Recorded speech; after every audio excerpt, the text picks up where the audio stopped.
있지만 이건 언어, 논리, 그리고 그 안에 담겨져 있는 의미의 체계, 그런 것들을 뜻한다고 얘기했죠. 근데 저는 이 언어라는 표현을 우리가 쓰고 있지만은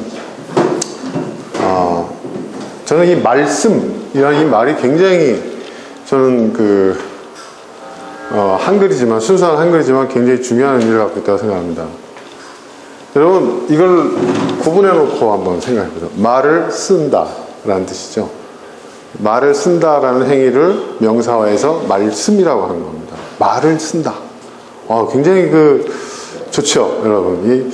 참 이 한글이, 우리가 갖고 있는 이 한글이 굉장히 참 아름다운 언어이고, 또 의미도 굉장히 아주 적절하다고 저는 생각합니다. 말을 쓰는 거예요.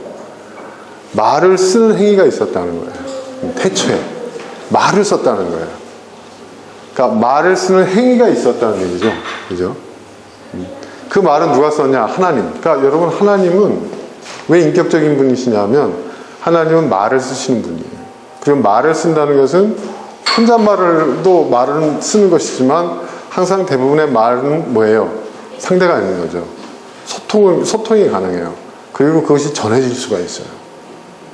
그래서 이 말을 쓴다는 것, 이 언어의 힘이라는 것은 참 대단한 겁니다. 태초에 말을 쓰는 행위가 있었다는 거예요. 그리고 그 말을 쓰는 그 행위가 하나님과 함께 했다. 그리고 그 말을 쓰는 행위 그 자체가 하나님이셨다. 이렇게 해석할 수가 있는 거예요, 지금.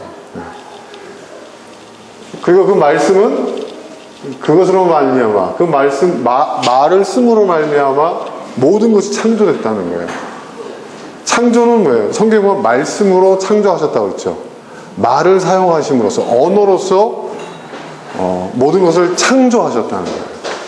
그러니까 여러분, 하이데거가 뭐라 그랬죠? 언어는 존재의 집이다. 그죠? 그죠? 모든 것은 어떤 보금자리, 그 집, 어떤 터전, 거기서 태어나고, 거기서 살아가고, 그렇죠? 거기서 성장하고, 의미가 확장되고, 그렇죠? 네. 그리고 그가 없이는, 말의 승리 없이는 창조된 것이 하나도 없다. 그리고 창조된 것은 그에게서 말을 사용함으로써, 그러니까 여러분, 존재하는 모든 것들은요, 말을 사용함으로써 생명력을 갖게 돼요. 그렇죠? 말하지 않으면 존재해도 그것은 아무런 의미가 없어요. 어떤 존재를 꽃을 꽃이라고 지칭할 때 꽃이 되는 거예요. 이춘수 씨가 쓴 그 시를 보면, 김춘수, 그게 꽃에 대한 얘기가 아니에요. 그건 언어에 대한 얘기예요. 예. 꽃을 꽃이라 할 때 꽃이 되어서 나한테 와요. 그 생명이 사람의 빛이다. 그러니까 이 빛이라는 것은 뭐냐면, 사람의 빛이라는 것은 선, 정의, 사랑. 예. 그러니까 여러분, 이 말을 사용함으로써, 말을 씀으로써, 언어 행위를 통하여서 우리는 진리를 발견할 수 있고, 정의를 실현할 수 있고, 그렇죠? 우리가 잘잘못을 따져보자 하잖아요. 뭘로 따져요? 말로 따져요. 논리로 따져요. 그죠? 거기서 진실을 찾고 정의를 실현해요. 그리고 우리가 무언가를 배울 때도 말을 사용해요. 문답. 그죠? 묻고 대답해요. 질문을 던져요. 그리고 해답을 찾는 그 논리적인 과정을 통해서 우리는 뭐예요? 배움을 얻고, 또 종교적인 구도의 과정도 끊임없이 질문하는 거예요. 사람을 왜 사느냐, 왜 죽느냐, 그죠? 언어를 사용하는 거예요. 그 속에서 우리는 또 진리를 내는 거예요. 그 빛이 어둠 속의 빛이니, 왜? 어둠이 그 빛을 이기지 못한다. 여러분, 침묵은 금이라고 얘기하죠. 어느 수도원에 갔더니, 왜 침묵은, 그러니까 무건 수도원이에요. 유럽에 있는 유명한 수도원이라는데, 제가 그 수도원 이름을 제가 까먹었어요. 그리스 정교회, 동유럽에 있는 그리스 정교회 수도원인데, 그 수도원이 말을 사용하지 않아요. 근데 말을 사용하지 않는 수도원이 아니에요. 그 수도원에 그 예배당에 가면 위에 이렇게 쓰여져 있는 글귀가 있는데, 뭐라고 쓰여져 있냐면, 침묵보다 더 나은 말을 해라 라는 거예요. 확 와닿지 않습니까? 침묵보다 낫지 않은 말은 차라리 하지 말라는 얘기예요. 침묵보다 더 나은 말이 있을 때는 말로 하라는 거예요. 근데 우리가 하는 말들이 과연 침묵보다 더 나은 말일까요? 말 때문에 싸우고, 말 때문에 분쟁하고, 말 때문에 오해받고, 상처받고, 그렇죠? 네?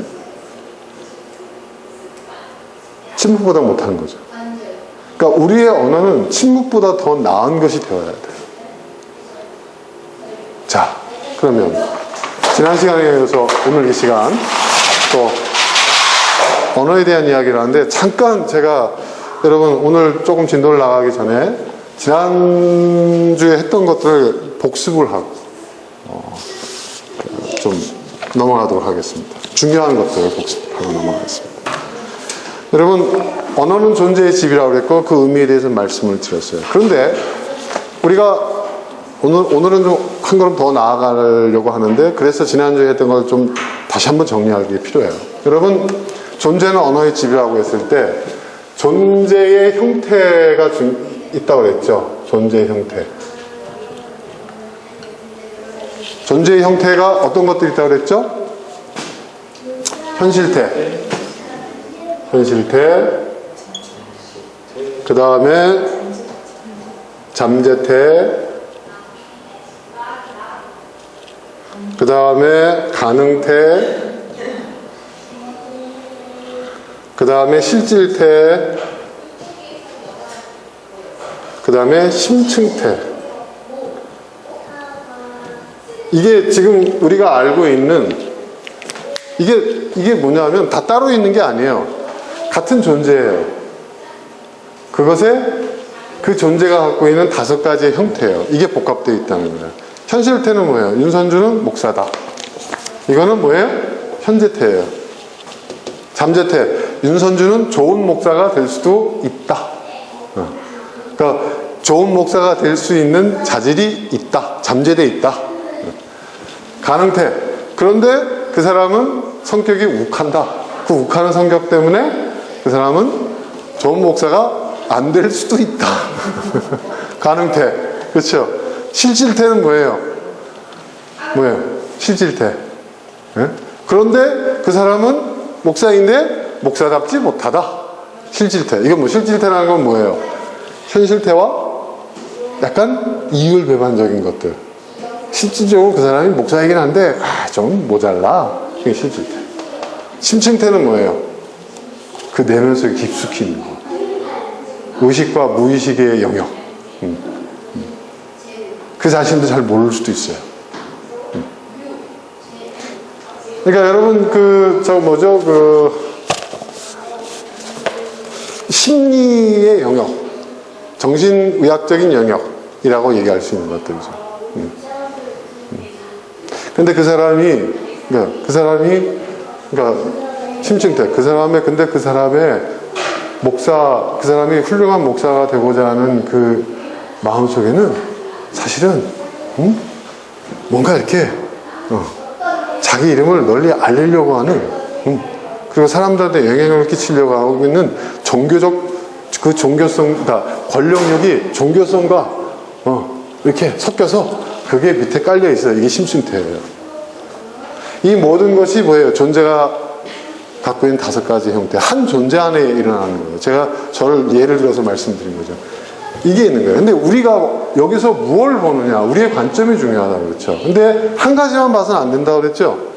이 5가지의 영역을 다 아울 수가 있어야 돼요. 언어도 마찬가지예요. 우리 언어는요, 여러분, 존재에 대한 얘기예요. 존재하지 않는 것은 말을 쓸 수가 없어요. 그렇죠? 존재하는 것에 대한, 존재의 상태, 그죠? 존재의 어떤 현상들, 어떤 존재의 그 본질들, 존재에 대한 어떤 사건적인 어떤 기술들, 이 모든 것들이 다 이 안에 내재되어 있는 것들이죠. 그러니까 우리가 어떠한 존재, 그리고 그 존재의 현상에 대한 얘기를 이야기하고 있는 어떤 사건을 얘기할 때는 이 5가지를 다 볼 수 있어야 되는 거예요. 그럴 때 이 5가지를 다 보는 사람이 진실에, 사실에 근접할 수 있다는 거죠. 저는 비즈니스도 마찬가지예요, 여러분. 비즈니스 왜 망하는 줄 아십니까? 한 가지만 보니까. 야, 이 아파트가 지금 가격이 오르고 있대. 현실태. 그런데, 보니까 이게 좀 비정상적이야. 이게 지금 오랫동안 아파트가 나가질 않았는데 갑자기 아파트가, 시점을 보니까 미분양 사태가 속출하다가 최근에 와가지고 갑자기 폭등했어. 좀 비정상적이야. 가능태. 야, 이거 혹시 내년도에 그 보유세하고 여러 각종 세금이 오르기 전에 이거를 빨리 이 아파트를 갖다가 소진시키려고 하고 있는 건설업자들하고 부동산업자들의 그런 장난이 아닐까? 실질때 보니까 거기에 처음 주택을 사는 사람들이 몰리는 게 아니라 주택을 다가구를 보유하고 있는 사람들이 몰려 있대, 사실. 그렇다면 뭐예요? 이건 실질적인 게 아니라 뭔가 이 작전 세력이 움직였다는 걸 알 수 있는 거죠. 심증태, 그래, 그 이면에는 이 부동산 투기꾼들이 있어. 이런 식으로 분석을 할 수 있어야 된다는 거예요. 이해되십니까? 조국 사태도 마찬가지입니다.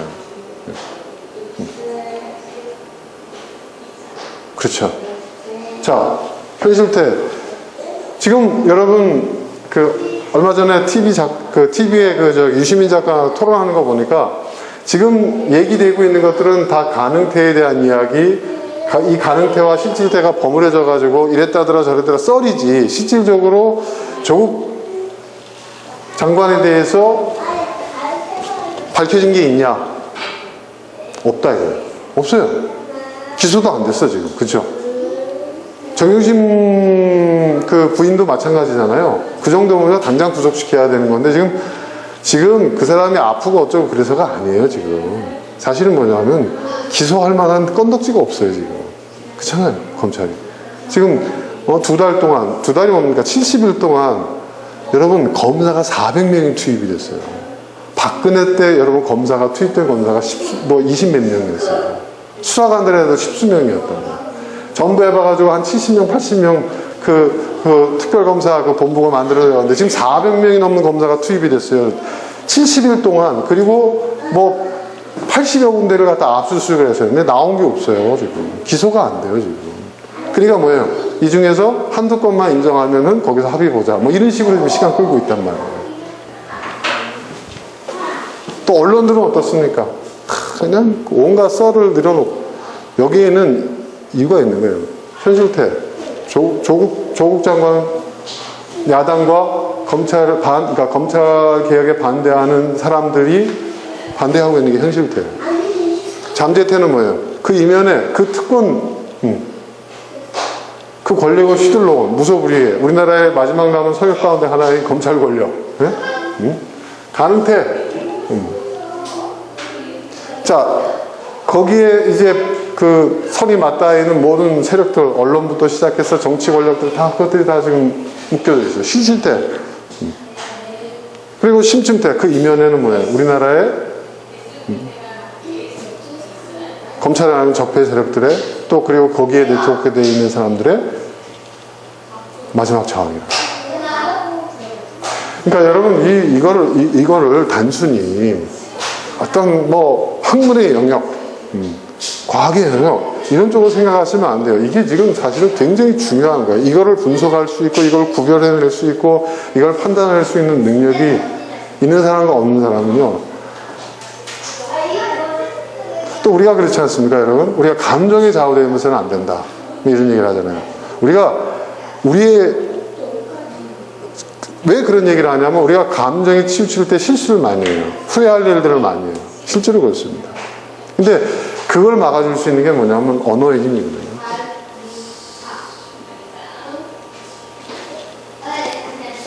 자,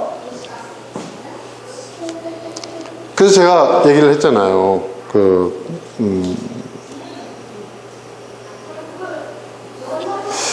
자, 그냥 아무튼 그러니까 여러분 여기서 중요한 건 뭐냐면 그 어떤 존재와 어떤 사건의 의미를 우리가 알아가는 그 과정, 그거를 분별하는 그 과정은 바로 언어의 힘을 통해서 우리는 그것을 밝혀나갈 수가 있는 거예요. 진실에 근접할 수가 있는 거예요. 느낌이 그래, 직관이 그래. 여러분, 느낌대로 살았으면, 직관대로 살았으면 우리가 어떻게 됐을 것 같아요? 네.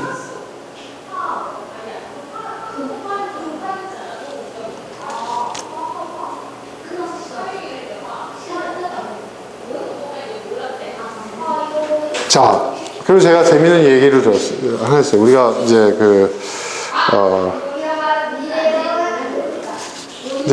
이제 여자친구하고 만나서 자기가 사랑하는 사람과 만나 약속을 했는데 그 약속 장소에 누가 나타나지 않았어요. 근데 거기에 나타난 사람들의 반응이 있다고 그랬죠.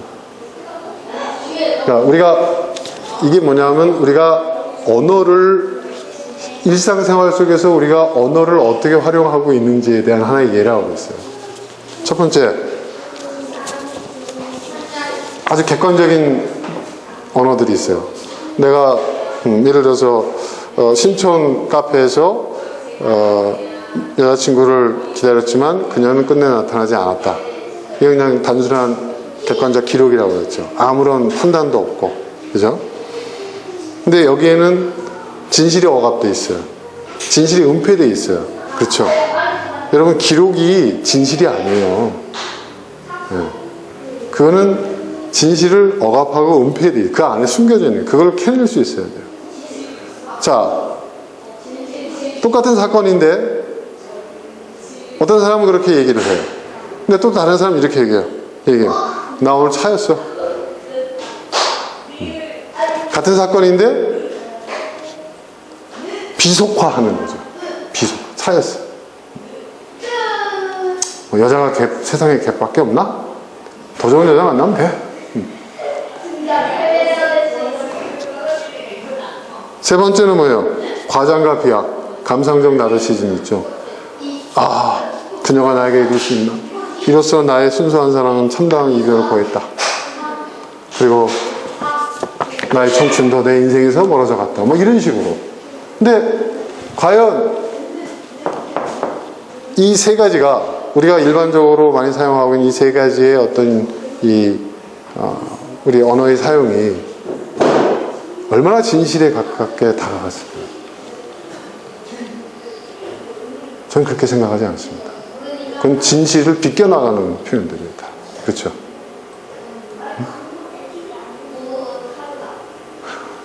어쩌면 그녀는 지금 대중교통을 이용해서 오는데 차가 막혀서 안 나온 걸 수도 있어요. 그렇죠? 못 나온 걸 수도 있어요.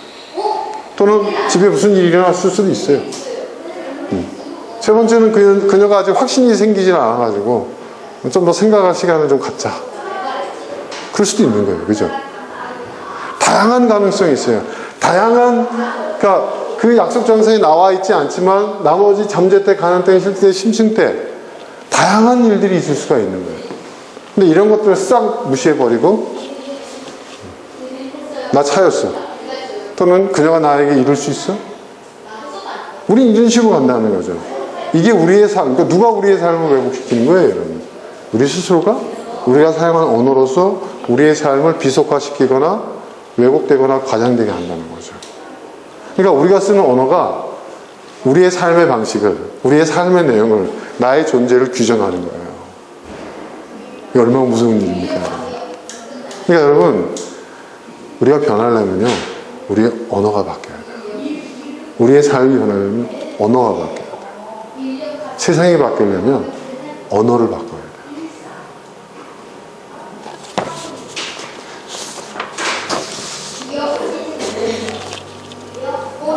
그래서 언어 그 자체가요, 실질적인 사건 자체가 되는 겁니다. 언어가. 내가 쓰는 언어가. 우리가 사용하는 언어가 실질적인 사건 자체가 되는 거예요.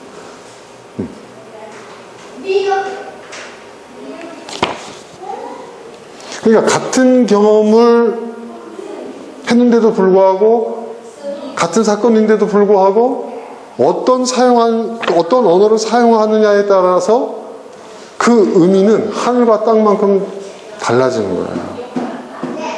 이게 언어가 우리의 삶에서 작동하는 방식이라는 거죠. 그러니까 언어가 삶에 대한 모든 해석을 만들어내는 거예요. 그래서 삶의 본질적인 문제는요, 여러분, 나의 삶 속에 어떤 일들이 일어나느냐, 어떤 존재가 내 주변에 있느냐가 아닙니다. 내가 어떤 언어를 사용하느냐, 내가 어떤 언어로 표현하느냐가 여러분 가장 중요한 문제입니다. 내게 어떤 사건이 일어나느냐, 어떤 존재들이 내 주변에 있느냐, 이게 중요한 게 아니라 내가 그것을 어떤 언어로 표현할 것이냐, 이게 더 중요한 문제라는 거예요. 모든 종교적인 진리, 여러분 가만히 보세요. 그 사건과 그 존재를 어떻게 표현하느냐에 따라서 달랐습니다. 이게 우리 삶의 가장 본질적인 문제라는 거예요. 그러니까 여러분, 인류가 언어를 사용하기 진짜 제대로 된 언어를 사용하기 시작한 것은 얼마 안 됐다고 그랬잖아요, 역사적으로. 그런데 우리가 역사 이전 시대와 역사 이후 시대를 가르는 가장 중요한 기준이 뭐라고요? 언어라고 그랬죠. 문자를 사용하기 시작한, 기록이 남겨지기 시작한 그 시점이 역사 이전 시대와 선사 시대와 역사 시대를 만듭니다. 그만큼 인류의 역사에 있어서, 인류의 존재에 있어서 이 언어의 힘이, 이 언어가 가장 결정적인 요소라는 거예요. 결정적인 요소. 네. 그런데 과거에는요, 여러분, 이 언어를 누가 사용했죠? 지배계층만 사용했어요. 지배계층만 사용했어요. 언어를 쓰지 못하게 했다고요. 왜냐하면 이 언어의 힘을 아니까, 지배계층이. 힘을 아는 거예요, 언어의 힘을. 네. 그러니까 피지배계층들이 이 언어를 사용하는 것을, 문자를 사용하는 걸 금지시켰단 말이에요. 그런데 인류 문명이 발달하면서 점점 사회가 평등해지고 민주화되는 그 과정 속에서 언어를 쓰지 못하게 막을 수가 없어요. 그죠? 옛날에 지금 뭐 진시 황제 같은 절대 군주가 그냥 막 문서도 다 태우고 책도 다 태워버리고 막, 그죠? 왜 한자를 쓰게 한지 아세요? 여러분, 중국 역사상에 수천 가지 언어가 있었어요. 근데 가장 어려운 언어가 한자예요. 한자는 뭐예요, 여러분? 표의 문자잖아요. 의미를 표기하는 거예요. 표문 문자가 아니에요. 표의예요. 그러니까 글자를 쓰더라도요, 말을 쓰더라도요, 그 의미를 설명하지 않으면 알 수가 없어요. 가장 어려운 문자만 쓰게 한 거예요, 진시황제가. 그러니까 뭐예요? 문자를 일반인들이 쓰지 못하게 만들려고 했다. 분석의 행위가 그래서 일어난 겁니다, 여러분. 근데 역사상 그에 준하는 일들이 굉장히 많았어요. 서양도 마찬가지예요, 여러분. 왜 성경을 라틴어로만 쓰게 했어요? 라틴어가 어렵거든요. 어려운 언어만 쓰게 하는 거예요. 일반인들이 못 쓰게 하는 거예요. 그래서 중세시대 때도 여러분, 프랑스, 이렇게 귀족들, 왕족들 사교 모임이나 무슨 궁정회의 할 때는 라틴어만 사용하겠잖아요. 그죠? 근데 이제 막을 수가 없어요. 문자를 이제 사용하게 됐어요. 그러니까 이제 어떻게 돼요? 문자의 의미를 가르치지 않는 거예요. 그게 인문이에요. 여러분, 독재국가에서는 인문을 가르치지 않습니다. 그리고요, 사회가 발전하면서 지금 자유민주주의 시대고 자유시장 경제 체제고, 그러니까 여러분 어떻게 생각합니까? 누구나 다 문자를 쓸 수 있죠. 하지만 학교 과정에서 역사를 가르치지 않아요. 인문을 가르치지 않아요. 왜 안 가르치는지 아십니까? 문자의 의미를 파고 들어가게 되면, 언어의 의미를 파고 들어가게 되면요, 그들이 갖고 있는 기득권들이 흔들리거든요. 정치적, 경제적, 가진 자들의 그 기득권이 흔들려요. 여러분, SNS가 세상을 바꾸잖아요, 지금.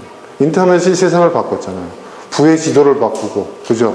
독재국가들이 일어나고. 지금 홍콩 사태도 보세요, 여러분. SNS를 통해서, 인터넷을 통해서 막 퍼지죠. 그게요, 여러분, 가능할 수 있는 게 SNS의 인터넷이기 때문에 가능한 게 아니에요. 그거는 뭐예요? 선일 뿐이에요. 연결되어 있는 네트워크일 뿐이에요. 그 안에서 뭐가 이루어지죠, 여러분? 언어의 소통이 이루어져요. 이 언어는 여러분, 엄청 무서운 거예요, 이 힘은. 그래서 모든 전쟁은 본질적으로 언어의 전쟁이다, 이렇게. 총칼을 갖고 싸우는, 막 대포를 쏘고 미사일을 쏘고 비행기가 날아다니는 그런 전쟁 속에서도요, 여러분, 전쟁의 승패를 가르는 것은 언어라고 합니다. 그래서 모든 전쟁에 보면요, 선전전이라는 게 있어요. 이게 굉장히 중요해요. 그 전쟁의 명분, 그렇죠? 이념, 그죠? 왜 우리는 이 전쟁에서 승리해야 되냐, 이런 것들, 네.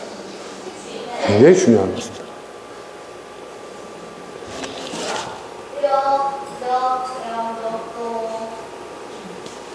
근데 제가 이제 말씀드린 게 있죠. 우리가 사용하는 언어도 이런 언어가 있다 그랬죠. 자, 입말 언어가 있다 그랬어요. 이건 뭐예요? 말하기, 듣기. 그냥 일상 속에서 우리가 사용하는 언어. 그 다음에 여기에 반대되는 게 뭐라고 그랬죠? 문자 언어. 여러분, 이런 말이 있어요. 문자화 시킬 수 없는 말은 언어가 아니다. 문자로 정리할 수 없는 생각은 생각이 아니다. 여러분, 이 문자로 표현할 수 있다는 것이요, 이거 굉장히 중요한 얘기입니다. 근데 우리는요, 우리가 생각하고 우리가 하는 말도요, 문자화를 못해요. 이 훈련이 안 되는 거예요. 입문, 그러니까 우리는 말하기,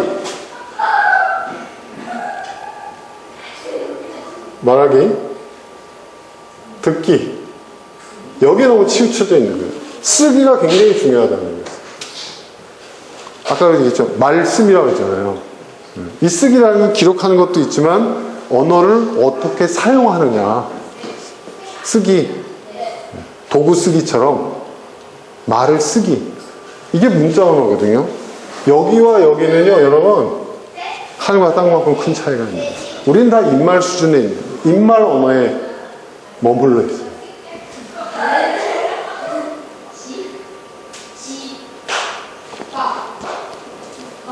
그 다음, 생활 언어. 우리가 그냥 생활하면서 쓰는 언어들. 네. 일상생활 속의 언어. 그 다음 뭐죠? 어떤 언어가 있죠? 지난번에 제가 얘기했던 거. 네? 아니, 그건 제일 마지막이고. 뭐가 있죠? 그쵸. 논리적 언어. 논리 언어. 이게 굉장히 중요한 겁니다. 지금 이게 취약해요. 논리적으로. 이 언어를 썼는데, 이 언어가, 생활 언어는 논리성이 필요 없어요. 그죠? 그냥 거시기 해도 통해요. 그죠? 생활하는데, 생활을 하기 위해, 우리가 생활을 영위하기 위해서 쓰는 언어예요. 그냥 의미만 통하면 돼. 거시기 했어? 그러면, 거시기 했어. 이렇게 하면 자기들끼리 알아두면 돼요. 이게 생활 언어예요. 우린 이런 식의 언어를 많이 써요. 근데 논리 언어는 뭐예요? 이 언어 자체가 뭐예요? 논리성을 갖추고 있다는 거예요. 그리고 논리적 OX를 따지고 있는 거예요. 그 말이 논리적으로 맞는 말이냐? 네. 제가 자주 쓰는 용어인데, 바보가 아는 거 천재가 안다. 그렇죠. 멍청한 바보가 아는 거 천재가 모르겠어요? 바보가 아는 거 천재가 안다. 똑똑한 천재가 모르는 거 어리석은 바보가 어떻게 알아요? 천재가 모르는 거 바보도 모른다. 바보가 아는 거 천재가 알고 천재가 모르는 거 바보가 모른다. 아는 것과 모르는 것이 같으니까 천재와 바보는 같다. 이게 맞는 말이에요? 모양새는 3단 논법을 쥐고 있지만 논리적으로 틀리죠. 그죠? 천재가 아는 거 바보가 모르는 것이 많죠. 그게 빠져 있잖아요. 지금 여러분 조국 사태를 가만 보세요. 조국 사태뿐만 아니라 우리나라에서 지금 야당이나 이 보수 언론들이 떠들고 있는 거 가만 보세요. 제가 지금 얘기하고 있는 이 3단 논법입니다. 제일 중요한 핵심이 빠져 있어요.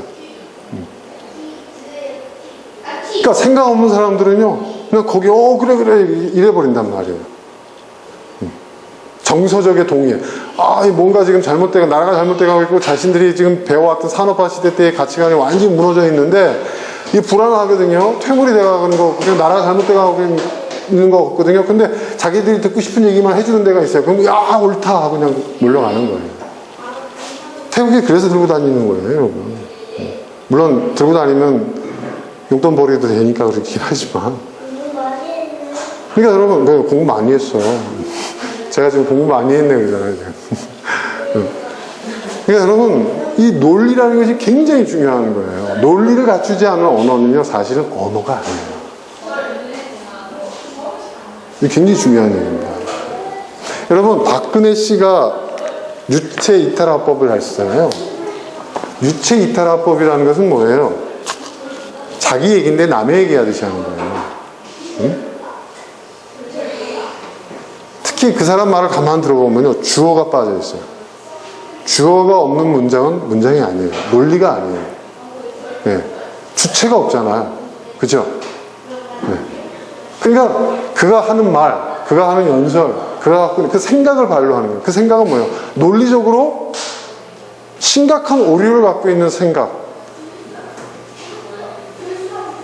그런 생각을 갖고 있는 사람이 어떻게 나라를 이끌 수가 있겠어요? 그죠? 논리가 굉장히 중요한 겁니다. 그 다음 뭐가 있죠?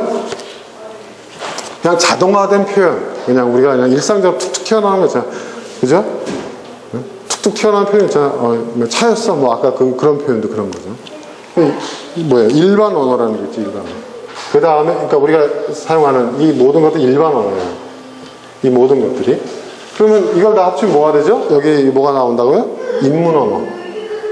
여러분, 우리가 왜 고전을 읽어야 되는 줄 아십니까? 우리 시대의 인문 언어를 습득할 수 있는 것은요, 고전밖에 없어요. 고전밖에 없어요. 문학. 네. 문학이나, 요즘 또 문학 서적을 봐도요, 인문 언어가 없는 소설들이 많아요. 네. 근데 그냥 그 스토리를 중심으로 해가지고, 재밌는 이야기, 기발한 아이디어, 이런 걸 가지고 지금 문학과 임내하고 있고, 아주 인문 언어. 그래서 저는, 시를 좀 우리가 좀 봐야 된다고 생각해요. 사실, 그저께 우리 가족 캠핑을 했어요, 1박 2일. 그러니까 퇴근을 바로 저희 집사람과 같은, 이 여주에 있는 강천성, 유명한 백패킹의 성지. 밤에 그냥 집사람 미리 전날 다 준비해 놓고 집사람하고 그냥 퇴근하고 바로 가서 밤에 오밤중에 텐트 치고 막 캠핑 해놓고, 우리 딸내미는 직장이 삼성동인데 거기서 여주역까지 있잖아요. 1시간 그 종점이잖아요. 거기 왔어요. 그것도 밤에 제가 데리러 가고. 그리고 이제 거기서 이제 맛있게 저녁도 먹고, 이제 강바람 쐬고, 저 두 사람은 태어나 처음 흙바닥에서 자본다고 하는데, 텐트 치고, 딱 이렇게, 지는데 이제, 캠핑의 백리가 있지 않습니까? 예? 조그맣게 모닥불 펴놓고, 그래서 고구마도 구워 먹고, 밤도 구워 먹고, 하면서 이제 저런저런 얘기를 하는데, 그러니까, TV를 보면서 멍청하게 앉아있는 것보다, 모닥불 펴놓고 많은 이야기를 할 수가 있는 거예요. 그래서 제가, 이제 이런저런 얘기를 하는데, 왜 사람들이 TV를 보고 이렇게 멍청하게 이렇게 사람들이 퇴근하고 앉아있는 줄 아냐? 일단한테 얘기. 제가 어느 책에서 읽은 얘기죠. 옛날에 원시인들이, 한 끼를 해결하려면, 한 사람이 한 끼를 해결하려면 13km를 걸어야 됐대요. 그래야 한 끼를 해결했대요. 그리고 좀 육식 같은 특별한 음식을 먹으려면 목숨을 걸고 사냥을 해야 되잖아요. 그리고 막 육식 공룡들한테 쫓기기도 하고, 사나운 야생짐승들한테, 공격을 받기도 하고. 근데 그런 하루하루가 정말 전쟁과도 같은 그런 삶을 보낼 때 원시인들이 모든 일과를 마치고 동굴에 탁 들어와가지고, 가족들과 함께 이렇게 둘러앉아서 모닥불을 탁 펴놓으면 그 모닥불을 바라보면서 힐링을 했단다. 그 인류가 그렇게 수백만을 살아왔어. 수십 년, 수백만 년을. 그 DNA가 우리에게 있는 거야. 근데 이게 지금은 이제 현대화 아파트에서 집에서 우리가 불을 필 수는 없잖아. 그러니까 TV를 보고 이렇게 멍청하게 앉아있는 걸 안다. 이거 굉장히 유명한 그 인류 문화학자가 쓴 논문의 내용이에요. 그렇듯하죠, 여러분. 네. 그러니까 우리는 뭐예요? 본질로 돌아간 거야. 우리 DNA에 충실한. 그러니까 이런 분위기가 우리에게 굉장히 익숙하고 편안함을 느끼는 게 그거란다. 그러면서 또 얘기를 했어요. 근데 이렇게 나무를 불을 붙이면 나무가 이렇게 막 불이 붙고 그리고 재가 되는 그 과정이 이렇게 빨갛게 그쵸? 온기를 주고 또 불빛을 주잖아요. 이거 관련된 또 인디안들 이야기를 좀 했어요. 인디안들의 그 이야기 가운데 아메리칸 인디안들 얘기 가운데 이 나무는 싹을 틔우고 이렇게 자라는 모든 과정 속에서 평생토록 광합성하면서 빛을 받잖아요. 그 몸 안에 빛을 저장하는 열과 빛을. 그리고 우리가 불을 탁 깼을 때 나무 가지가 떨어지고 나무가 죽었을 때 그걸 모아다가 불을 붙이면 몸속에 감춰놓았던 열과 빛을 마지막에 이렇게 뿜으면서 사라지는 거란다. 얼마나 멋있는 표현이에요. 이런 게 여러분 인문의 언어예요. 우리는 뭐예요? 야, 너 그러다 불장나다 오줌 싸. 이딴 소리는 하겠죠, 그죠? 야, 여기다 뭐 구워 먹으면 맛있겠다. 이런 소리는 하겠죠, 그죠? 야, 불 조심해. 응? 이런 얘기를 하겠죠. 그러니까 이런 얘기, 불을 피면서 같은 사건을 경험하고 있는 그 순간에 어떤 언어를 사용하느냐에 따라서 내 삶의 뭐예요? 가치가 달라져요. 의미가 달라져요. 격이 달라져요. 언어는 존재의 질이에요. 내가 어떤 언어를 사용하느냐. 그러니까 여러분, 인문 언어를 우리는 쓸 수 있어요. 근데 우리 이 시대에 인문 언어를 쓰는 데가 없어요. 여기까지는 어떻게든 올 수가 있는 것 같은데 인문 언어를 제대로 사용하는 데가 없어요. 여러분, 우리가 왜 예술 작품을 보는 줄 아세요? 예술 작품이 왜 중요한 줄 아세요? 저는 작품도 언어라고 생각해요. 근데 그 인문의 언어가 지금은 이제 예술 작품 속에만 남아있는 것 같아요, 제가 볼 때. 위대한 건축물을 한번 여러분 보세요. 거기서 느껴지는 것들. 그걸 한번 공부해 보세요. 깊게 한번 한 발자국 들어가 보세요. 그 안에요, 인문의 언어가 쏟아져 나옵니다. 여러분, 옛날에는요, 길을 하나 내더라도요, 그 안에 인문학적 의미가 다 들어가 있었어요. 그렇죠? 그렇지 않습니까? 이 인문의 언어가 우리가 사용해야 될 언어가 돼요. 근데 이 언어를 쓰는 데가 가르치지가 않아요, 이제. 여러분, 인문의 언어가 제일 빈곤한 나라가 어딘 줄 아세요, 지금? 중국입니다. 우리는 중국에 보면 한자, 공자, 맹자 이렇게 하잖아요. 걔들은요, 그런 걸 가르치지 않아요. 스스로 공부하는 사람이 있을지언정 그걸 가르치지 않아요. 나라에서 가르치지 않아요. 왜? 생각이 맹자를 알게 되면 큰일 나거든요. 공산당 입장에서 보면. 그 다음에 어딘지 아세요? 중국 못지않아요. 일본입니다, 일본. 그리고 미국이요, 서양 국가들 가운데 가장 대표적으로 인문 언어를 사용하지 않는 것 같아요.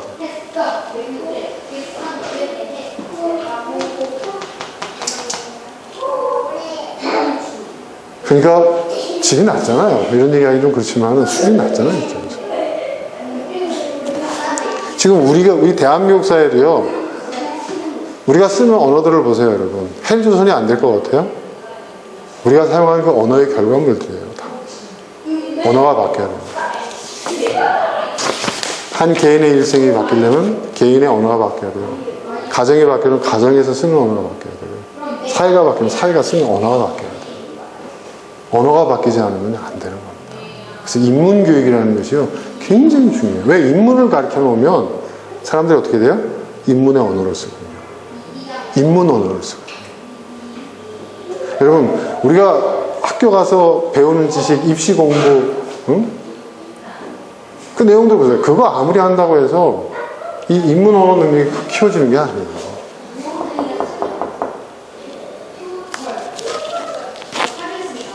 아이들 동화책도 여러분, 애들 읽힐 때 잘 보세요. 그 작가가 어떤 언어를 쓰고 있는지. 네? 곱씹어 볼 수 있는 그러한 언어를 사용하고 있는지, 아니면 아이들한테 그냥 흥미 유발하고 있는 그런, 여러분, 뽀로로를 보세요, 뽀로로. 거기에 인문의 언어가 어디 있습니까? 네?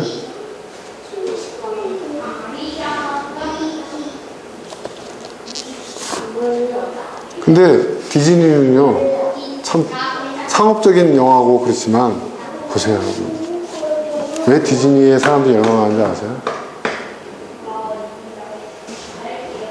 인문의 언어를 써요. 알라딘 제가 봤거든요. 대단한데, 그 언어가. 인문의 언어를 써요. 그러니까 여러분, 우리는 무의식적으로, 우리는 습관적으로 이 일반어를 쓴단 말이에요. 일반어. 이거를 의식해야 되는 거예요, 우리가. 의식해야 돼요. 그래서 이거를, 그러니까 이쁜 말만 써라, 긍정적인 말만 쓰라는 게 아니에요. 비판을 하더라도요, 이런 언어를 사용하는 비판은요, 여러분, 저속한 비판밖에 안 돼요. 험담밖에 안 돼요. 그러나 이런 언어를 문자되고 논리를 쓰고 인문 언어로서 비판하잖아요. 이건 격이 달라요. 그 결과물도 달라요. 근데 우리나라 정치인들 토론하는 거 보세요. 국회에서 떠드는 언어들을 보세요. 시정 잡배들도 안 하는 소리를 하고 있어요. 그죠? 거기서 선한 게 나올 수 있을까요? 그 사람의 격을 보려면 그 사람이 사용하는 언어를 보면 알 수 있어요. 온갖 매체들이 지금 종편 방송에서 논평도 하고 토론 프로그램도 하고 뉴스 프로그램도 하는데 그들이 쓰는 언어를 보세요. 언어의 격을 따져야 됩니다.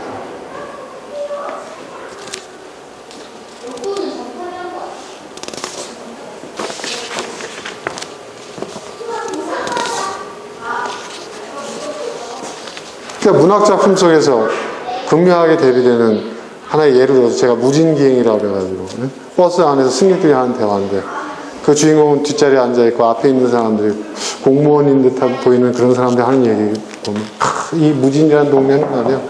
사람들은 많이 살고 있는데 뭐 먹고 살지? 여기는 이걸 탈 특산물도 없고 아무것도 없어.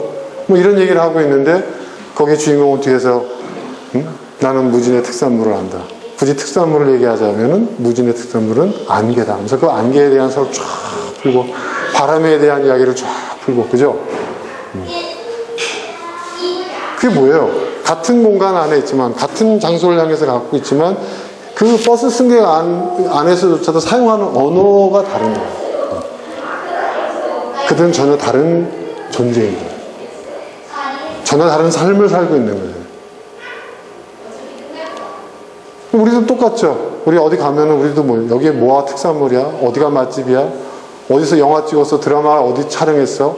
그런 것도 없었네. 에이, 가볼 데가 없네. 우리 이렇게 생각하잖아요. 그렇지 않잖아요. 그러니까 우리가 얼마나 여러분 세속화라는 것은요. 바로 우리가 이 일반 언어에 습관화되어 있다는 것을 얘기하는 거예요. 거룩이라는 것은요. 구별이라고 했잖아요. 성경에서도. 말이 구별되어야 된다고 했죠. 이런 언어를 써야 된다는 것입니다.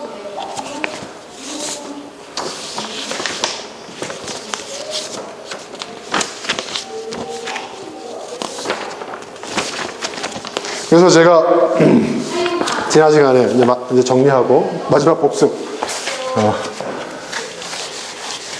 지난 시간에 기억나시죠, 여러분? 지금 제가 했던 얘기. 전혀 새로우세요?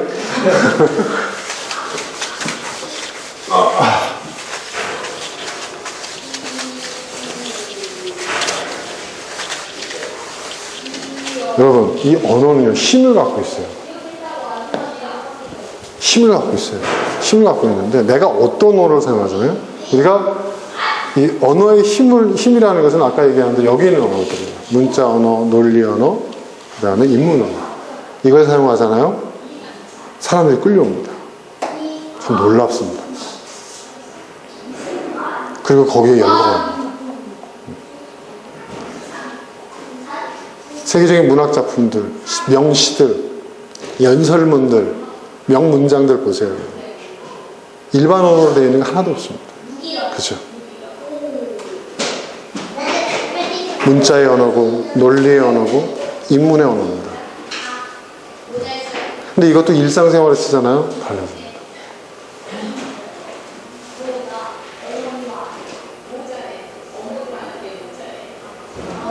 우리가 고객을 상대할 때도요, 인문의 언어를 쓰는 사람하고 일상의 언어를 쓰는 사람은 격이 다릅니다.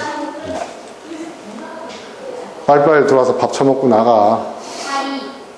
그런 식의 내용의 언어를 쓰는 가게 가고 싶습니까, 여러분?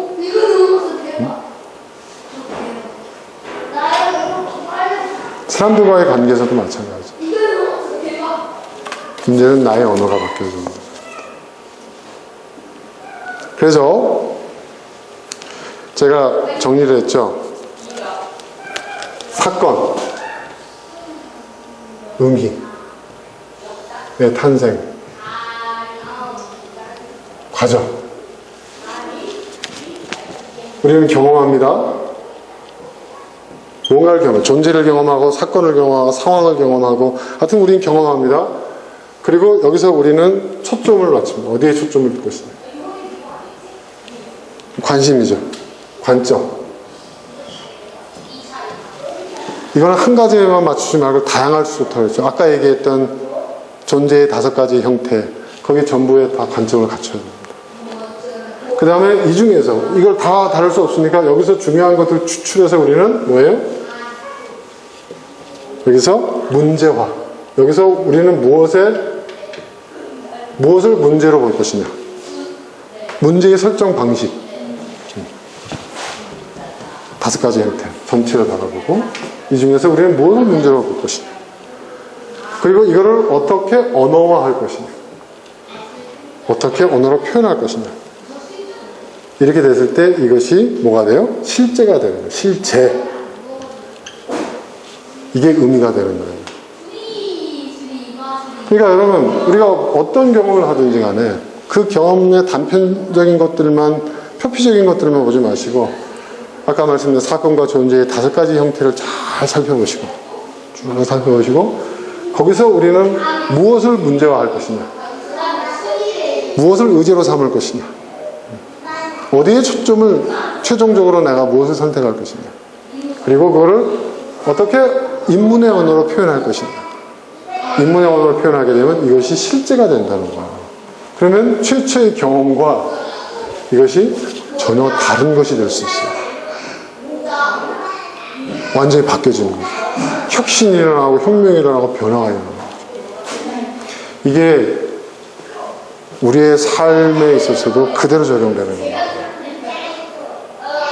저는 종교에 있어서도 마찬가지예요. 그럼 종교에서 말하는 그 진리를 우리가 추구해 나가는 그 과정도 똑같습니다. 실천의 문제도 마찬가지입니다. 왜? 행동도 언어니까. 춤도 언어라고 얘기하잖아요. 행동도 언어니까. 자, 여기까지 했어요. 이제 남은 시간 제가 한 15분, 20분 다음 얘기를 하겠습니다. 이걸 알아야 요 다음에 넘어갈 수 있기 때문에 그렇습니다. 근데 다시 뭐 복습하기가 좋죠? 리마인드 되고. 자,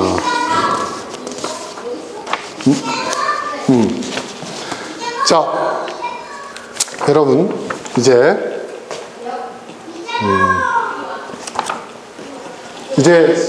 언어의 힘에 대해서 여러분 이제 아셨어요.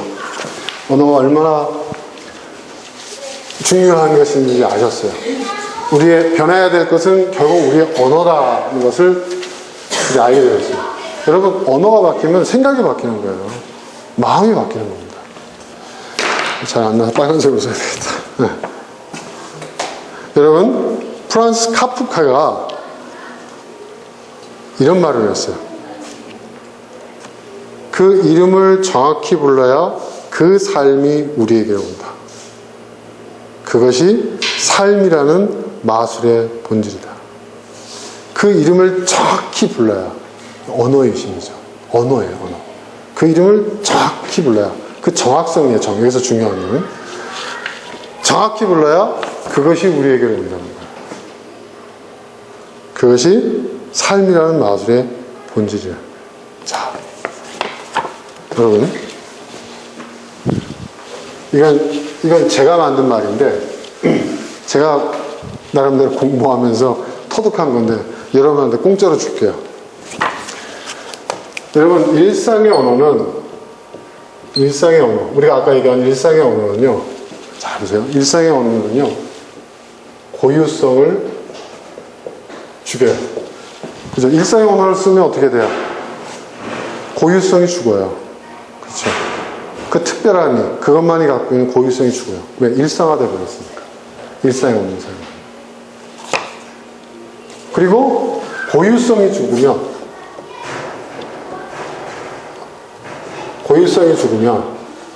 이 고유성이 죽어버리면, 고유성이 없어져 버리면, 죽고 고유성이 없어져 버리면 어떻게 되냐? 일반화돼요. 아까 얘기했죠? 여자친구가 헤어졌어요. 여자친구가 나타나질 않았어. 전원 맥락 안 떨어지고, 에이씨, 나 차였네? 왜요? 일상의 언어죠? 에이, 나 차였어. 일상의 언어예요. 그러니까 차인 사람이 한두 명이에요?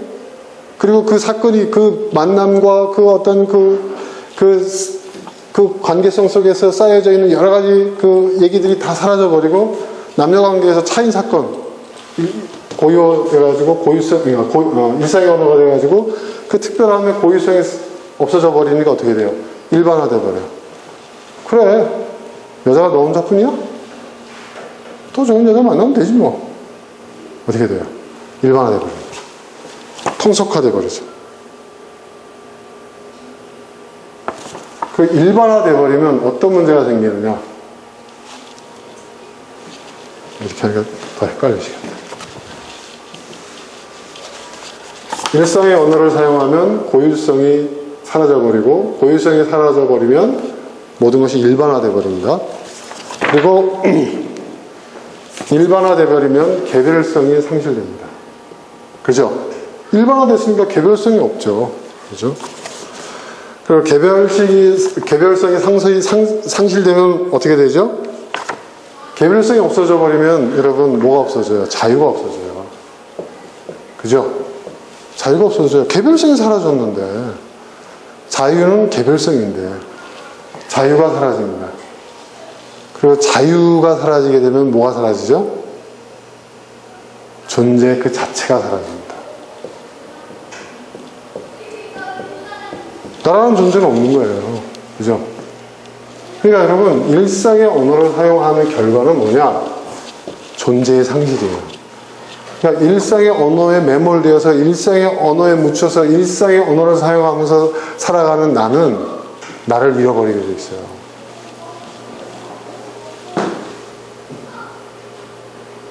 이게 윤선주가 깨달은 겁니다. 그래서 우리는 인문의 언어를 사용하는 거예요. 인문의 언어를 사용할 때 나를 찾을 수가 있어요. 나를 찾는 과정은요, 여러분, 일상의 언어 속에서는 없습니다. 그러니까 뭐 힐링 여행을 떠난다느니 무슨 여행을 가서 나를 찾는다니 백날 해보십시오. 찾을 수 있나? 그 순간에는, 그것으로 시간을 보내는 순간에는 뭔가 이렇게 재미도 있고 뿌듯함도 느끼고 있는 것 같이 느껴지만 갔다 오고 보세요. 다시 일상의 언어로 돌아가 보세요. 싹 사라져버립니다. 다시 원점으로 돌아서 있습니다. 우리는 여러분, 이제 뒷돌기 안 나와도 됩니다. 제일 중요한 거 가르쳐 드렸어요. 이거예요, 여러분. 그러니까 여러분, 우리가 속세를 떠나라고 하잖아요. 속세를 떠나는 게 사람들이 살고 있는 속세를 떠나 깊은 산 속에 들어가라는 게 아니에요. 일상의 언어를 떠나는 겁니다. 이게 모든 종교에서 가장 핵심이 이거예요. 그게 거룩이거든요. 일상의 언어에서 떠나는 거예요. 일상의 언어를 사용하지 않는 거예요. 거기서 벗어나는 거예요. 일상의 언어를 사용하면 고유성이 상실되고, 고유성이 상실되면 모든 것이 일반화되고, 모든 것이 일반화되면 개별성이 상실되고, 개별성이 사라지면 자유는 없어지고, 자유가 없어지면 존재도 없어지는 겁니다.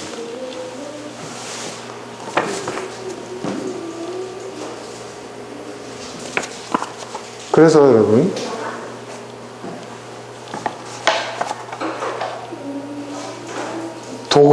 도를 돌아 부르면 더 이상 도가 아니다라는 말 있죠. 네. 그죠? 이게 굉장한 이야기예요. 여기서 말하는 도는 뭐예요? 도가 보통 도가 아니잖아요. 이건 인문의 언어잖아요. 그죠? 근데 그 모든 걸 갖다가 도! 하고 그냥 일상의 언어로 표현해버리면 더 이상 도는 도가 아니다. 네.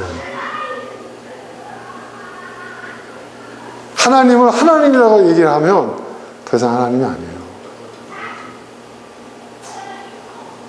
우린 그걸 잊고 있어요. 네. 인문의 언어로서의 하나님이냐, 일상의 언어로서의 하나님이냐.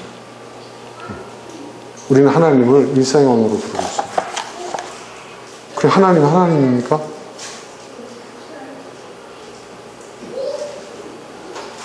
진정한 개혁은 종교개혁, 정치개혁, 삶의개혁, 인생개혁, 세상을 바뀌는 개혁? 언어입니다. 언어의 힘이에요. 그래서 세종대왕께서 그렇게 한글을 창제하시려고 애를 쓰신 거고요. 그래서 그렇게 그 당시에 사대부들이 한글을 창제하는 걸 반대한 이유가 거기에 있는 겁니다. 세종대왕은요, 인문을 가리키고 싶으셨던 거예요. 백성들이 인문에 눈을 뜨게 하고 싶었던 거예요. 이거 엄청난 얘기입니다, 여러분.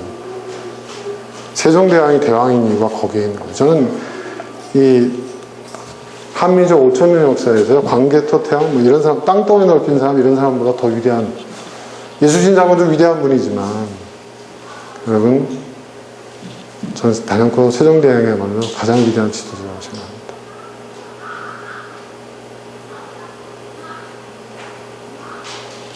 세종대왕릉 옆에 있는 여주에서 전전날 캠핑을 했습니다. 그렇게 지나가는 게 아니라 그런 걸 생각하면서 가는 거예요. 와, 세종대왕릉. 세종대왕께서는, 네? 그런 거예요, 여러분. 그게 뭐냐면 바로 인문의 언어로 생각하고 인문의 언어를 내 안에 채우는 거예요. 그러면 여러분한테 인문의 언어로 전할 수 있는 이런 것들이 생기잖아요. 그러면 어떻게 돼요? 단순히 차 타고 지나가는 세종대왕이 여기 있었네, 이런 게 있었네, 이게 아니라, 그죠? 내 삶에, 내 일상생활에 가치관이 달라질 거예요. 그리고 그걸 여러분과 소통하면 나눌 수가 있어요.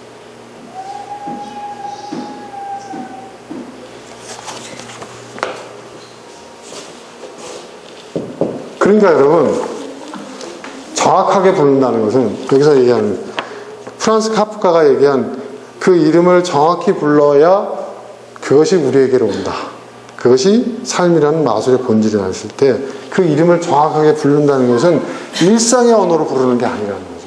그죠? 일상의 언어로 부르는 게 아니에요. 이해되세요, 여러분? 일상의 언어를 사용하면 그것을 정확하게 불러낼 수가 없어요. 그러니까 여러분, 우리는 이제 일상의 언어에서 벗어난 표현을 쓰려고 굉장히 애를 써요. 예술이 그 작업하는 거 아닙니까? 그렇죠? 바로 그거잖아요. 굉장히 중요해요. 우리가 예술가적인 관찰력이 있어야 돼요. 일상의 언어로 부르지 말아야 돼요. 마치 우리가 그걸 소화해내는 것과 같아. 그래서 여러분, 제가 여러분한테 여러분 언어라고 그러세요. 이제부터 제가 그것을 정확하게 불러내는 법을 알려드릴게요. 이게 윤 목사가 터득한 방식인데 이제 이걸 가르쳐 드리는 거예요.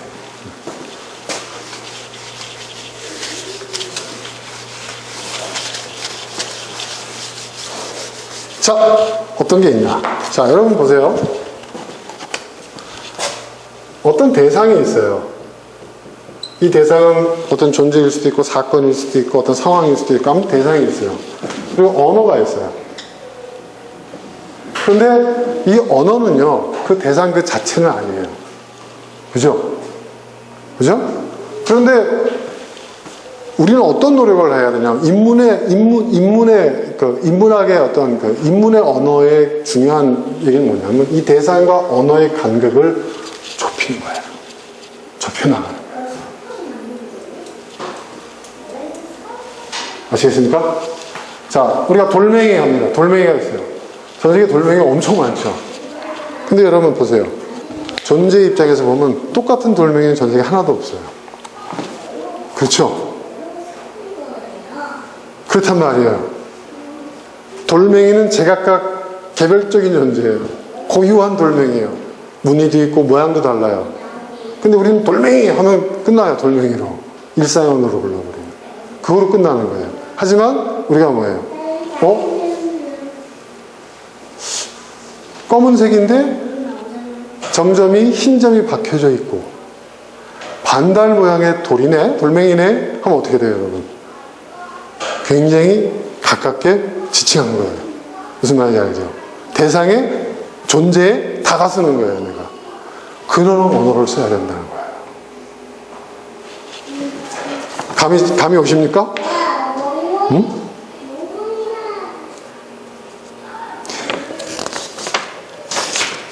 그래서 제가 말 공부할 때, 제가 심심할 때 쓰는 장난이 있어요. 딱 어떤 걸 하냐면, 이런 거 써요. 예를 들어서, 대학생이 눈에 딱 들어왔어요. 대학생. 자, 위로 올라가면 의미는 점점 확장되는 거예요. 일상 언어에 가까워지는 거고, 아래로 가면 점점 의미의 폭이 좁아지고 개별적이고, 자, 그러면 여러분 한번 예를 들어서 대학생인데 제가 예를 들어서 서울대생 이제 의미를 올려보는 거예요. 대학생보다 좀 더 상위 개념이 뭐가 있을까요? 학생, 그죠? 학생. 그 다음에 서울대생도 굉장히 범위가 넓어요. 어떻게 할까요? 예를 들어서 체육과 학생, 체육과 서울대 학생 이렇게 붙이죠. 학생 위에는 뭐가 있을까요? 학생도 사람이잖아요. 사람. 자, 그럼 체육과 서울대 학생인데 여기서 좀 더 낮춰보면 어떻게 될까요? 신입생. 서울대 체육과 신입생. 좀 더 구체적이죠. 그러면 여기 이제 뭐가 될까요? 사람 위에는 뭐가 있을까요? 아니죠. 그럼 너무 확 뛰는 거예요. 영장류. 사람은 영장류잖아요. 그죠? 침팬지, 고릴라, 사람들이 들어가는. 자, 그 다음에 서울대 체육과 신입생이었어요, 여기. 서울대 체육과 신입생. 근데 여기서 이제 또 의미를 낮춰봐요. 뭐가 있을까요? 모든 사람은 남과 여로 나눴으니까 서울대 체육과 여자 신입생 이렇게 가자 이거죠. 자, 영장류 위에 뭐가 있을까요? 그럼 동물이 있겠죠. 이런 식으로 무슨 얘기인지 알겠죠? 근데 여기서 더 나가는 거예요. 그냥 또 신입생이야. 재수 경험이 있는 서울대 체육과에 입학한 여자 신입생, 재수 경험이 있는 이런 식으로 이제 형용사가 붙겠죠. 그죠? 보세요. 아래로 내려갈수록 형용사가 계속 붙어요. 형용사가 많다면 또 부사가 붙고 수식하는 걸 많이 받는다는 것으로 뭐예요? 대상에 가까워지고 있다는 거예요. 아름다운 문장은요, 여러분, 주어, 동사, 목적어 이렇게 놓게 보면요, 아주 단순한 세 단어만 갖고도 문장을 만들 수가 있어요. 그죠? 하지만 아름다운 문장은요, 형용사와 부사구가 풍부해요. 그죠? 그리고 그게 뭐예요? 대상의 그 존재, 언어와 대상의 간극을 좁히는 거예요. 이해되시죠? 이게 인문의 언어예요.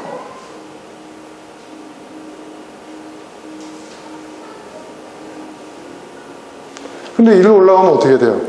어떻게 되죠, 여러분? 점점 그 대상에서부터 멀어지는 거예요. 그러니까 마음경을 갖다가 줌아웃을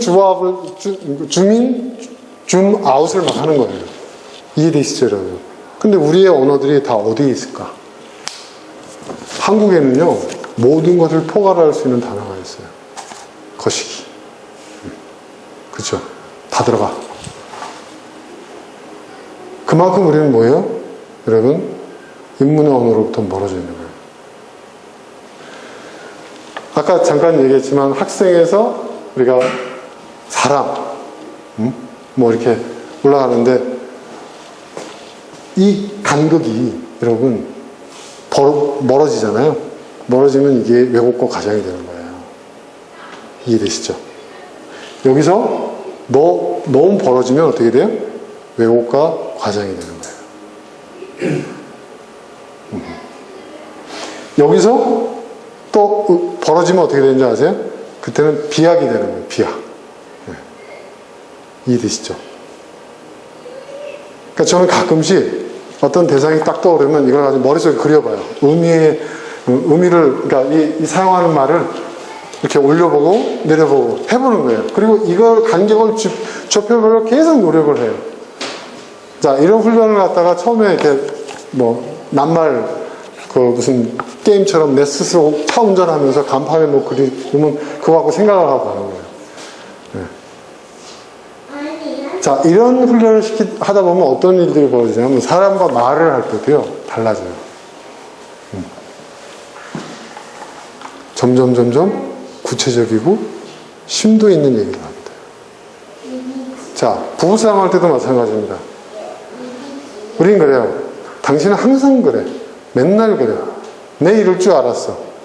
자, 우리는 뭐예요? 어떤 문제가 발생하면요, 그 문제를요, 자꾸 위로 올려요. 그죠? 분명히 나는 버스 운전기사하고 싸웠어. 그런데 저녁에 친구들하고 만나서 술 한잔 하면서 얘기할 때 뭐라고 얘기해요? 야, 우리나라 이 교통정책 문제 있더라. 이렇게 얘기를 합니다. 무슨 말인지 아시겠죠, 여러분? 그죠? 우리가 그렇게 해요. 그 실체에 다가서지 못해요. 그 대상에 바짝 다가가지 못해요. 우리는 점점 멀어져요. 말을 하면 할수록 어떻게 더 멀어져요. 이거는요, 우리가 뭐예요? 대상으로부터 멀어지는 언어를 쓰는 거예요. 우리가 쓰는 일상의 언어도 대부분 다 이렇습니다. 다 그래. 항상 늘 뻔해. 그럴 줄 알았어요. 고유성은 다 상실돼요. 일반화돼요. 자유가 사라져요. 개별성 상실해져요. 그리고 나도 없어져요. 안드로메다를 향해서 갑니다. 어딘지도 모르고. 근데 이거는 논의를 하면 할수록 어떻게 돼요? 점점 그 대상의 사건의 실체에 다가가는 거예요. 그죠? 그러니까 여러분 토론을 할 때도 보면요, 네? 이 사람이 정말 진실을 규명하고자 하고 사실을 알고 싶어하고 정의를 실현하고자 하는 사람이냐, 아니면은 이거를 자신들이 의도하는 바대로 이끌어가려고 해요. 여러분 거대 담론이라는 것은요, 이 위에 속해 있는 것들이에요. 이념. 그러니까 뭐야, 이 사람들은 과장과 왜곡을 그냥 하는 거예요. 3단 넘어, 아까 바보와 거지는 똑같다는 결론을 막 내버려요. 바보하고 천재가 어떻게 같을 수가 있어요? 그죠? 같을 수 없죠. 그걸 찾아내는 거예요. 진실의 탐구는 여기에 있는 거예요. 그러니까 여러분, 과거에 석가모니부터 시작해가지고 많은 그 수주자들이 안으로 들어가는 이유가 거기에 있는 거예요. 안으로 들어가는 거예요. 우리가 과학도 그렇잖아요. 그죠? 현미경으로 들여다봐야 되잖아요. 더 자세히. 진실이 그 안에 있잖아요. 그죠? 그죠? 겉으로 나는 증상을 봐서는 이게 감기인지 무슨 바이러스인지 다 바이러스긴 하지만 감기 몸살인지 장티푸스인지 구분이 안 돼. 근데 언어도 그렇다는 거죠. 그러니까 부부싸움 할 때요, 여러분, 절대로 그 상황에서 있었던 일만 가지고 얘기해야지. 거기에 집중해야지. 자꾸 그거를 위로 올라가면 안 된다는 거죠. 그럼 나중에 어떻게 되는지 아세요? 뻔해요. 결혼 생활하는 회의를 풀고. 남자들은 다 그래. 그렇잖아요. 인류 사회가 만드는 제도 중에 최악은 결혼이야. 막 이런 얘기하고. 그러다가 이제 비관하게 되고. 존재의 의미를 상실하게. 나는 없어져 버리는 거예요. 허망해. 이게 뭐지? 난 빠이빠이 세상 하고 있는 뛰어내리는 거예요. 그래서 그렇게 되는 거예요, 여러분. 그래서 그렇게 되는 거예요. 사업도 마찬가지더라고요, 제가 해보니까. 그 거대 남론이 어떻고 저쩌고 얘기해봐야 다 소용없어요. 본질에 깊숙이 파고 들어가는 거예요. 계속 내려가는 거예요. 심층. 그러면 거기서 답이 다 나와요. 이게 세상 사는 원리하고도 똑같습니다. 이런 거 배워보신 분 있으세요? 아무도 없죠? 당연하죠. 이거 제가 만들어낸 건데. 내가 훌륭한 목사들이 자격이 없어요. 이렇게 잘난 체해서. 이런 거예요, 여러분. 그러니까 이걸 무시하지 말라는 얘기예요. 이것도 중요해요, 여러분. 이것도 중요해요. 이건 아주 중요해요. 근데 무슨 얘기냐면 이 간격이 촘촘해야 된다는 거예요. 이 촘촘한 망에 다 걸리게 돼 있어요. 거기서 걷어들일 수 있는 수확물들이 굉장히 많아요.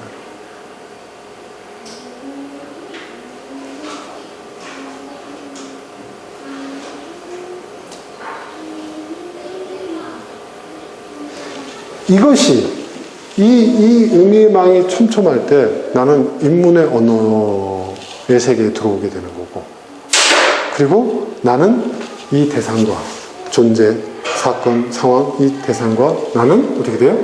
진정한 소통을 하게 돼요. 내가 사용하는 언어가 실체의 언어가 되는 거예요.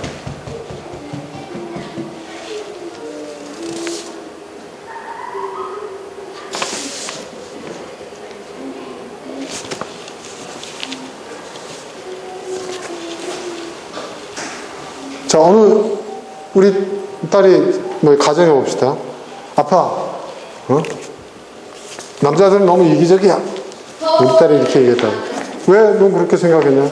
내가 사귀어본 남자들은 다 그랬어. 너 몇 명 사귀어봤는데? 3명. 4명쯤 다를 수 있잖아요. 그죠? 어떻게 얘기를 해야 돼요? 내가 지금까지 사귀어본 남자애들은 너무 이기적이었어. 3명을 사귀어봤는데. 왜 그럴까? 나에게 문제가 있나? 내가 또 다른 사람을 만나야 되나? 자, 이렇게 얘기하게 되면 어떻게 돼요, 여러분? 의미의 폭이 좁아지면서, 왜요? 초점이 좁혀지는 거죠. 그러면 거기서 나오는 가치, 거기서 나오는 의미, 거기서 나오는 해결책은 어떻게 해요? 좀 더 핵심에, 본질에 가깝게 다가서겠죠.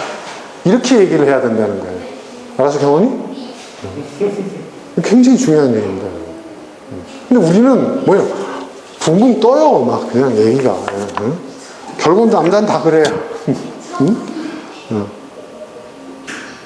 자, 예를 들어서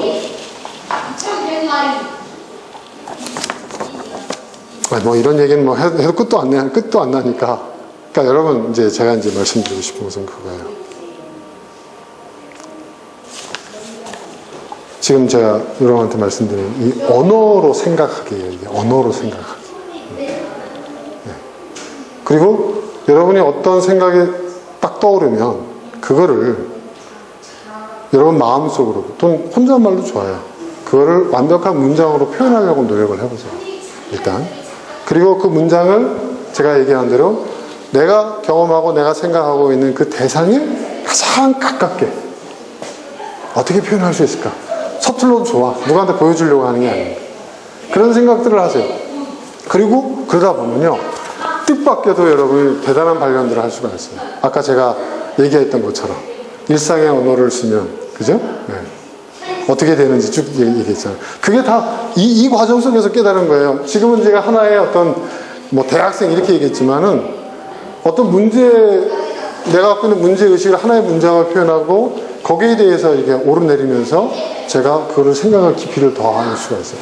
그런 과정 속에서 여러분, 명상이라는 건, 묵상이라는 건 멍하니 앉아있는 게 아니에요. 그런 걸 하는 거예요. 근데 우리나라 요가 명상하는 사람들 보면 멍하니 이런 건 줄 알고 있는데 그게 마음을 비우는 게 아니에요. 그냥 아무 생각 없긴데 그렇지 않아요. 진정한 명상과 묵상은 그런 게 아니에요. 이런 과정이라고 생각해요. 제가 괜히 그냥 제 막연한 생각을 얘기하는 게 아니라 위대한 명상가들, 묵상가들, 종교적 영성 수련가들을 쓴 책을 보면요, 그들이 여러 가지로 표현하고 있지만 저는 제 나름대로 이런 언어화의 과정으로 이해를 한 거예요. 어떤 문제가 있으면 그 문제를 가지고 내가 들어가는 거예요. 위에서 줌인과 줌아웃을 자유롭게 하는 거예요. 그러면서 큰 통찰도 얻고 또 아주 세밀한 깊은 깨달음도 얻게 되는 것이고. 그러니까 하나의 존재, 하나의 사건, 어떤 문장이 될 수도 있고 어떤 상황이 될 수도 있어요. 그걸 놓고 그 의미를 줌인 줌아웃을 다 자유롭게 하면서 다양한 의미들을 우리가 그 층층이 살펴보는 거예요. 자, 근데 여러분 오늘 여기까지 하겠습니다. 혹시 어려우세요? 어렵지 않죠? 네, 쉽죠? 네. 저는 굉장히 쉽게 설명하는 훌륭한 목사 되게 틀렸네. 자, 오늘 여러분 이제 중요한 게 뭐냐면 오늘 어제 지난주와 오늘 배운 거를 이번 주 배운 거를 실천하세요. 실천하세요. 실천해보세요. 그러면 우리는요, 남자들은, 특히 남자들은 그런 게, 그러니까 남자는 자꾸 뭐든지 거대 담론으로 끌고 가려는 경향이 있어요. 애들이 모자 하나 잘못하잖아요? 그럼 아니, 우리 애는 막 청소년 비행 막 이런 아이로 그냥 그런 문제로 막 가요. 근데 그렇지 않거든요. 간단할 수 있어요, 뭐. 예전에 이런 얘기 제가 좀, 우리 경빈이가 애를 후드럽혔어요. 근데 얘가 그 어린애한테 칼을 딱 들면서 너, 한번 혼나볼래? 이런 얘기를 했다는 거예요. 근데 이 아이가 그 내용을 보호자한테 얘기했고, 그 보호자는 학교에 와가지고, 예, 폭력. 인도네시아 그 국제학교 다닐 때. 학교에서 당장 오라고 난리를 펴서 제가 비행기 타고 날아갔잖아요. 선생님은 뭐, 이걸 가지고 난리가 났어요. 그 보호자도 막 얘기하고, 뭐. 근데 저는 딱 앉아가지고 그 문제에 대해서 얘기했어요. 경비하고 나중에 얘기해보니까 자기가 뭐 칼로 그러지 않았다는 거예요. 옆에 그 화가 나서 쓰레기통을 발로 빵 찼는데 그 안에 이제 쓰레기가 쏟아져 나와서 그리고 이제 그 칼 같은 게 떨어졌다는 거예요. 그 쓰레기통 안에 있던 거 버린 게. 그래서 자기는 그걸 주워가지고 내가 너 가만 안 둘 거야, 니를 자꾸 하면서 그냥 바닥을 탁 쳤는데 화가 나서 쳤지 이거 칼로 갖고 위협한 게 아니었다는 거죠. 저도 우리 아들이어서가 아니라 걔 심성을 알고 있거든요. 걔가 칼로 사람 그런 아이는 아니에요. 지가 겁이 많아가지고 못해 그렇게. 그러면서 그 얘기를 하는 상대방을 가라앉히고 이것에 대해 얘기를 하는데, 그러니까 그 사람들은 이게 무슨 청소년 폭력, 학원 폭력 사태, 이런 식으로 막 크게 벌리고 막 경찰을 불러오고, 나중엔 제 얘기에 다 설득이 되더라고요. 차분하게. 진심으로. 그럼 핵심은 뭐냐? 이 문제 해결은 뭐냐? 그 하숙집에서 우리 아이를 빨리 데리고 오는 것이다. 그 하숙집에 그 아이들이 이제 한국인도 많지 않고, 걔들 인도네시아 말을 잘 못하고, 온 지 얼마 안 되고. 그러니까 형이 있으니까 막 따르고 귀찮게 한 거예요, 우리 아들. 근데 우리 아들은 그 유학 간 지 얼마 안 되는데 언어도 잘 안 되고 힘들고 귀찮고 막 적응도 안 되고 하는데 막 애들이 귀찮게 하니까 승질이 났던 거야. 그래서 오지 마! 하고 이제 그 있잖아요. 애들 막 하면 소리 질러가지고 막 애들 쫓는 그런 것처럼 이렇게 한 건데, 그게 걔들한테는 그렇게 비춰졌던 거. 또 그 보호자들에게도 그렇게 느껴졌던 거. 그러니까 아무것도 아닌 것이 이렇게 된 거예요. 예전에 뭐 이런 얘기 좀 처음 하지만, 예전에 저희 아들이 그 중학교 때 골목에서 친구들이랑 담배를 피우더라고요.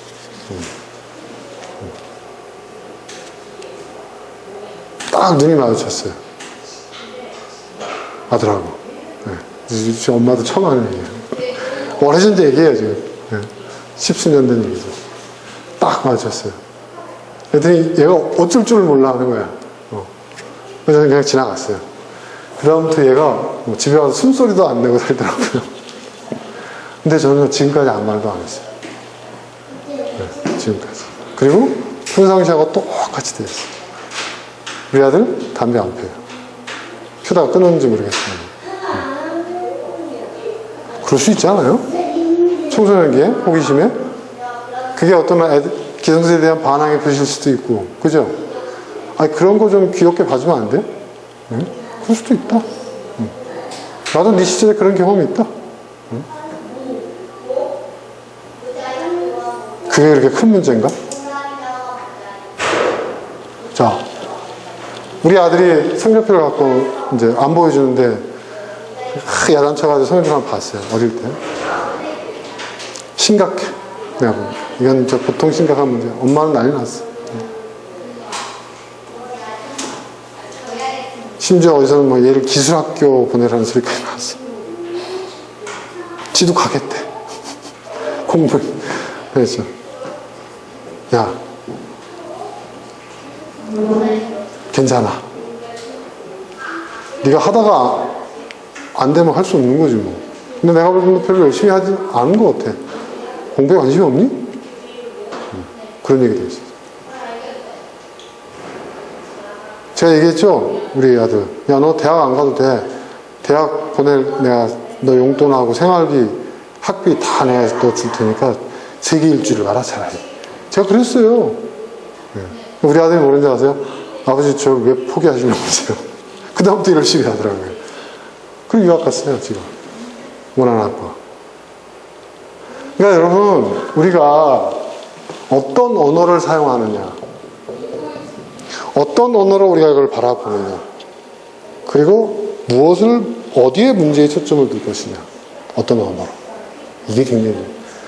여러분, 우리 아이가 특별하다고 생각하면 절대로 일상의 언어로 아이를 대하지 마세요. 그러면 그 아이들이 그렇게 돼요. 내가 그렇게 만드는 거야, 아이들. 일반화시키고, 고유성이 상실화되고, 개별성이 사라지고, 그 아이는 없어져 버립니다. 비행 청소년의 무리 중에 하나야. 우리 딸도 제 유학 안 보냈으면 어떻게 됐을지 몰라요. 제 일진 될 수도 있었어요. 제가 알고 있기로는. 근데 한 번도 저는 그걸 문제가 삼지 않았어요. 우리 딸 가출한 얘기는 제가 나중에 한 번 이야기할게요. 저희 집사람 난리가 나가지고 애 찾아오라고 그래가지고 동네 빈집은 다 뒤지고 돌아다니고. 근데 제가 왜 우리 애들을 유학 보냈냐. 유학 보낸 데는 크게 첫 번째 이유는, 가장 큰 이유는 우리 집사람이 아팠죠. 수술하고 막 그래서 이제 아픈 게 있었고. 두 번째는 뭐냐면, 우리도 일상의 언어에 젖어 있었고, 지금 와서 생각을 해보니까, 그때는 그것까지 생각을 미처 못했어요. 수양이 부족했어요. 근데 지금 와서 돌이켜 생각해보면, 우리 자신도 일상의 언어로 생각하고, 일상의 언어로 아이들을 키우고, 아이들도 그 일상의 언어에 젖어 있었어요.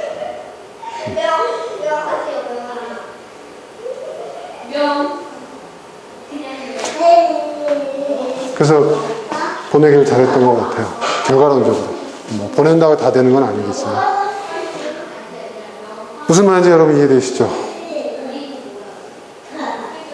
여러분, 언어가 바뀌어야 됩니다. 언어가 바뀌어야 돼요. 그러면 모든 것이 바뀔 수가 있어요. 자, 오늘 여기까지 하겠습니다. 오늘 함께 나눈 말씀들을 생각하면서 이 시간에 함께